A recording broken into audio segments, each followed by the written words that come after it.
बिस्मिल्लाहिर्रहमानिर्रहीम, अस्सलाम वालेकुम to everyone, welcome to my channel Khan technical school. तो इस वीडियो में मैं आपको बताऊंगा, अगर आपके एक से ज़्यादा इंस्टाग्राम अकाउंट हैं और आप फेसबुक पर कोई पोस्ट लगाते हैं और उधर भी शेयर करते हैं, आपने शेयरिंग ऑन की हुई है और आप चाहते हैं कि एक जो इंस्टाग्राम पर आपकी प्रोफाइल पर जो जा रही है शेयरिंग फेसबुक से, तो आप उसको चेंज कैसे कर सकते हैं। आप चाहते हैं कि दूसरी इंस्टाग्राम अकाउंट पर वो जाए, तो इसके लिए आप अपनी फेसबुक ओपन करेंगे।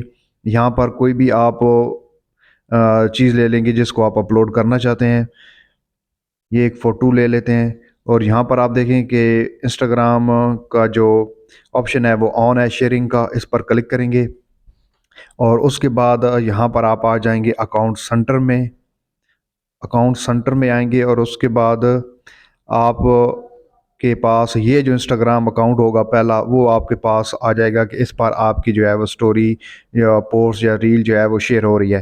तो आप इसी अकाउंट पर क्लिक करेंगे और आपके पास जो दो अकाउंट्स हैं या तीन हैं जो भी हैं यहाँ पर आपके आ जाएंगे।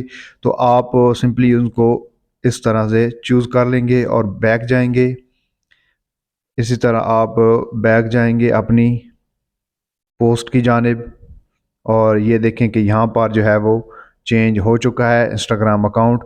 ये अमूमन वो लोगों के पास दो दो अकाउंट होते हैं जिनका मेरी तरह सोशल मीडिया अकाउंट्स पर पेज होता है, तो वो इंस्टाग्राम पर सोशल मीडिया पर पोस्ट करते रहते हैं। तो मज़ीद इस तरह की इन्फॉर्मेटिव वीडियो के लिए हमारे चैनल खान टेक्निकल स्कूल को फॉलो लाइक सब्सक्राइब ज़रूर कीजिए। आप हमें फेसबुक पेज पर देख रहे हैं तो फॉलो कीजिए, इंस्टाग्राम पर भी फॉलो कीजिए, व्हाट्सएप चैनल पर देख रहे हैं तो उसको भी ज़रूर फॉलो कीजिए। इन तमाम सोशल मीडिया अकाउंट्स का आपको लिंक हमारे डिस्क्रिप्शन में मिल जाएगा। अपना बहुत सारा ख्याल रखिए। अल्लाह ने के बाद।